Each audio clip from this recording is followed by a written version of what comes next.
अस्सलाम वालेकुम friends, private हुज्जाज को लेकर आज की बहुत बड़ी खबर है और बहुत ही अच्छी खबर है, इंपॉर्टेंट खबर है।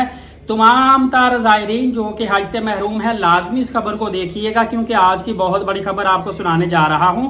क्योंकि आपको पता है कि 67,000 पाकिस्तानी और 55,000 इंडियन आज़मीन हुज्जाज 2025 में जो हज की उम्मीदें लगाकर बैठे हैं, अभी तक ये सऊदी अरबिया की तरफ देख रहे हैं।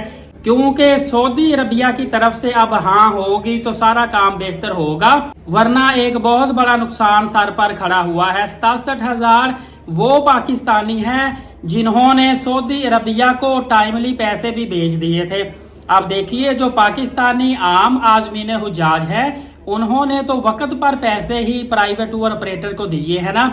आगे रकम अगर लेट गई है या आपको पता है कि आगे वजारत मजहबी उमूर के अकाउंट में पहले जाती है, उन्होंने क्यों ली है अगर लेट थी, और फिर उन्होंने सऊदी अरबिया क्यों पहुंचाई, है बहुत बड़े सवालात हैं जिनको लेकर आपको पता है कि ब्लेम गेमिंग भी चल रही है और एक दूसरे पर इल्जामात भी लगाए जा रहे हैं। लेकिन जो भी है, बहरहाल ये नुकसान तो आम आवाम का ज्यादा है ना, जो कि नाकाबिले बर्दाश्त नुकसान है। रमजान मुबारक में भी पाकिस्तानियों और इंडियन का बहुत बड़ा नुकसान हुआ था। अचानक से सऊदी अरबिया ने बगैर बताए वीजे बंद कर दिए थे।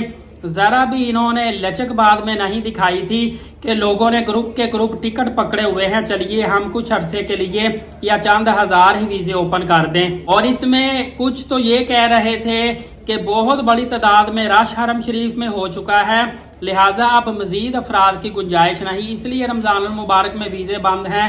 कुछ कह रहे थे कि अगर 100 फकीर सऊदी अरबिया से मक्का मदीना पाक से पकड़े जाते हैं तो उसमें से 70 बेकारी पाकिस्तानी निकलते हैं।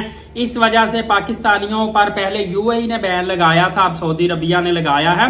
बहरहाल आपको पता है, जब बैन लगता है तो एक्चुअल न्यूज सामने नहीं आती कि किस वजह से बैन लगाया गया है। अब जो खबर आ रही है इसमें प्राइवेट हज कोटा को बहाल करने की एक आखिरी और एक बहुत अच्छी उम्मीद सामने आ रही है, क्योंकि इसमें सऊदी अरबिया को रिक्वेस्ट की गई है इनफरादी तौर पे भी, इंडिविजुअली तौर पे भी और डीजी साहब के खत को लेकर भी, जिसमें कहा गया है कि हमारे तमाम मामलात मुकम्मल हैं, पैसे भी भेज दिए हैं, होटल भी बुक है, खाना भी बुकिंग है और फ्लाइट भी सब ओके है।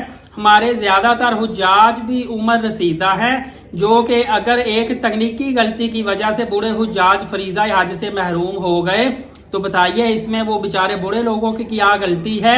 दूसरा ये है कि अगले साल ये वैसे ही हज नहीं कर पाएंगे, अपनी सेहत की खराबी की बिना पर भी, जिंदगी की बिना पर भी, पता नहीं जिंदगी कितनी है कितनी नहीं, ये एक फरीजा हज समझ के, इस्लामी भाईचारा समझ के इस मर्तबा इनको लाजमी तौर पर इजाजत दे दे। और ये भी कहा गया है कि मना में जहां जगह मिलती है हमें अलाट कर दे, हम ABCD कैटेगरी को लेकर किसी किस्म का मसला भी सामने खड़ा नहीं करेंगे। हमें चाहे VIP हमारा हज है 25 लाख है, जितने का भी है, हम 5 दिन गुजारा कर लेंगे। मना में हमें किसी भी D कैटेगरी में सबको डाल दे, बस हमें इस साल हज करवा दे।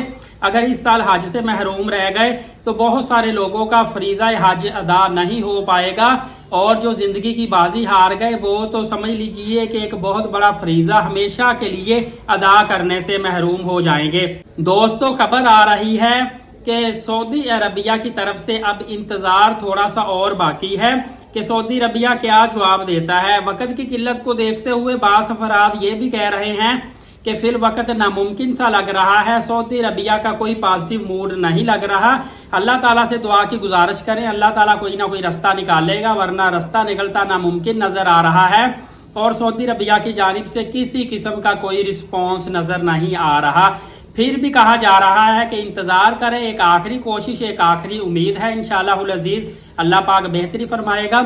आप भी दुआ कीजिए, हम तमाम भाई मिल के कोशिश करते हैं कोई ना कोई बेहतर रास्ता कम वक्त होने के बावजूद भी निकला इंशाअल्लाहुल अजीज। इस हवाले से जैसे ही अपडेट आती है फौरी लीड साकिब यूट्यूब चैनल से आपकी खिदमत में ले आऊंगा। कोई भी वीडियो मिस ना कीजिएगा, बेल नोटिफिकेशन को भी ऑल कर ले सब्सक्राइब करके। नमाज कायम करें, नबी पाक सल्लल्लाहु अलैहि वसल्लम पे रोजाना कसरत से दुरूद पाक और कुरान मुकद्दस की तिलावत करते रहा करें। इजाजत दे, शुक्रिया, जज़ाकल्लाह।